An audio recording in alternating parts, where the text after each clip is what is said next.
Bienvenue dans cette nouvelle édition du 12-15 au sommaire de l'actualité.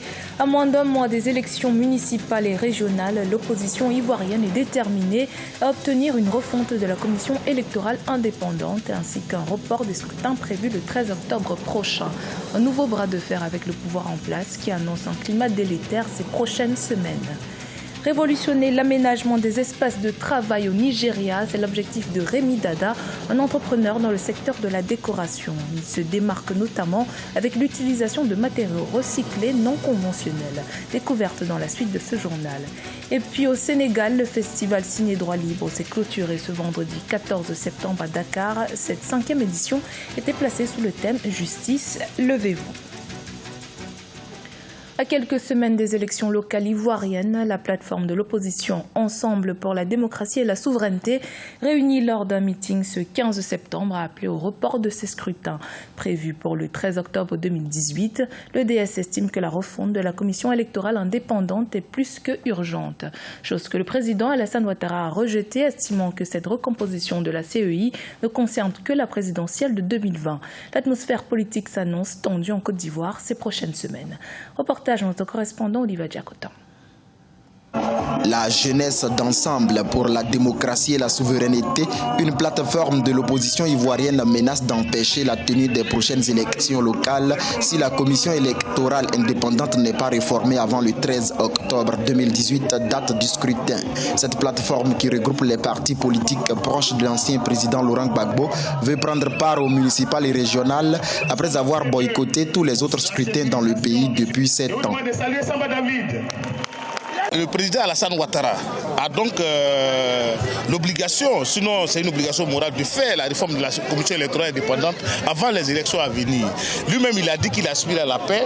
Nous aspirons à la paix. Nous voulons tous aller aux élections. Nous sommes encore prêts à aller à ces élections. Nous sommes prêts à déposer nos dossiers à l'appel de la nouvelle commission électorale indépendante qui sera mise en place. La coalition Ensemble pour la démocratie et la souveraineté a également en ligne de mire la présidentielle de 2020. Elle est même déjà confiante pour la reconquête du pouvoir. La Côte d'Ivoire de Baba Laurent est là. Nous gagnons les élections en 2020. Vous savez que le FPI, avec UNG, dans cet ensemble, Ensemble pour la démocratie et la souveraineté, sont les partis politiques majoritaires de Côte d'Ivoire. Il n'y a pas de raison qu'on perde à une élection. En rappel, cette plateforme de l'opposition a tenu un meeting le 15 septembre 2018 en dénonçant les inégalités sociales dans le pays et la détention des prisonniers militaires. La jeunesse du Parti démocratique de Côte d'Ivoire, PDCI, a également pris part à ce meeting. On reste en Côte d'Ivoire où les entreprises qui se lancent dans le domaine du recyclage sont de plus en plus nombreuses. Objectif, mieux protéger l'environnement et promouvoir une économie verte. L'une d'entre elles s'est spécialisée depuis 2 décennies dans le recyclage de la paperasse en carton d'œuf ou alvéole. Incursion dans cette usine pionnière de l'économie verte en Côte d'Ivoire. Dans ce reportage, notre correspondant Olivier Diacotan. En Côte d'Ivoire, les entreprises sont de plus en plus soucieuses de la protection de l'environnement. Ici, dans cette usine située à Zaguié, à 30 km d'Abidjan, cette unité récupère surtout des papiers et les transforme en alvéoles ou cartons qui serviront à ranger des œufs.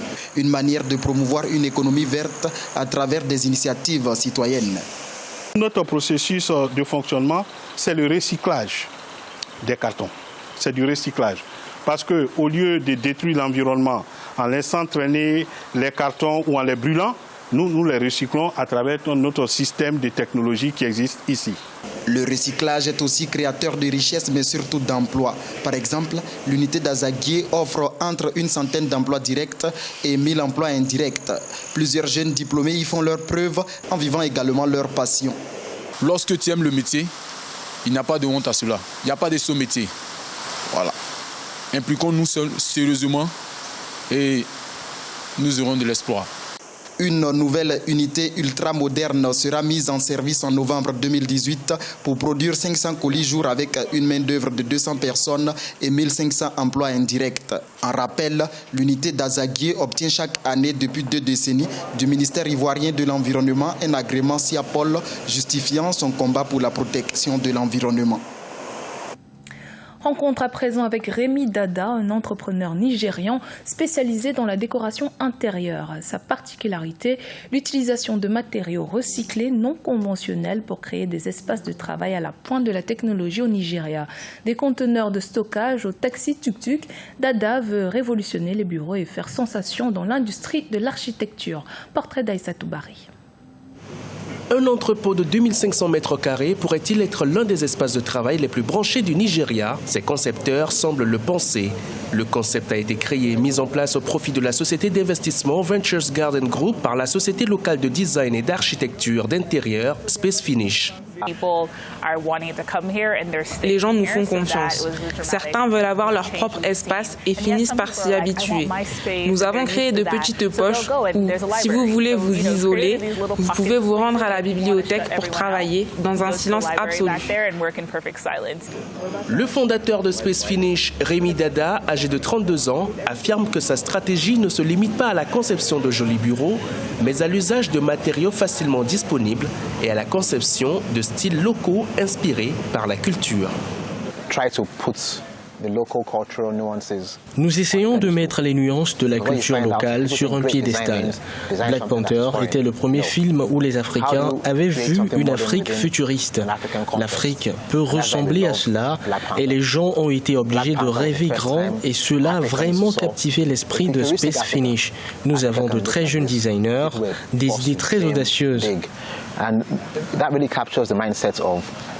Les Nigérians qu'un vieux wagon de chemin de fer rouillé serait une bonne idée pour une salle de repos n'est pas quelque chose qu'ils sont prêts à accepter pour le moment. Mais le jeune entrepreneur reste confiant en son travail. Il espère créer une entreprise de renommée internationale. La mission de l'Union africaine en Somalie a mis en œuvre un programme de soins destiné aux populations démunies. Un camp médical a ouvert à l'hôpital général de Kismayo dans le sud du pays. Pendant 2 semaines, les populations pourront bénéficier de soins de santé gratuits. La MISOM est soutenue dans ses opérations par l'organisation caritative Smile Train et l'entreprise américaine Bancroft Global Development. Ibrahima Djoumaba.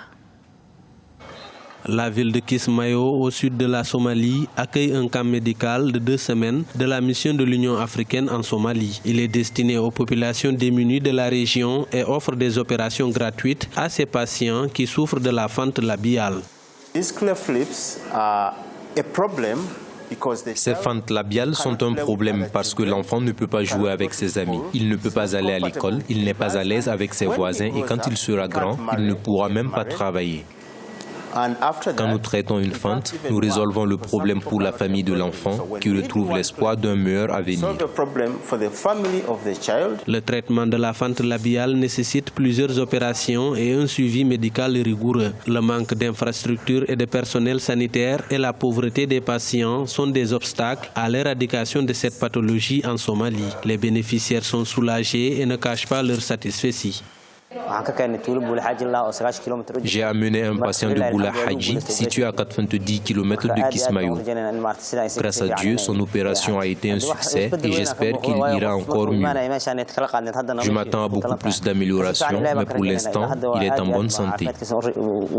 La MISOM ambitionne de traiter au moins 100 patients dans ce camp médical. Il permettra également de former les médecins de Kismayo dans le traitement de la fente labiale. Les personnes atteintes de cette malformation sont stigmatisées en Somalie à cause de leur incapacité à bien parler.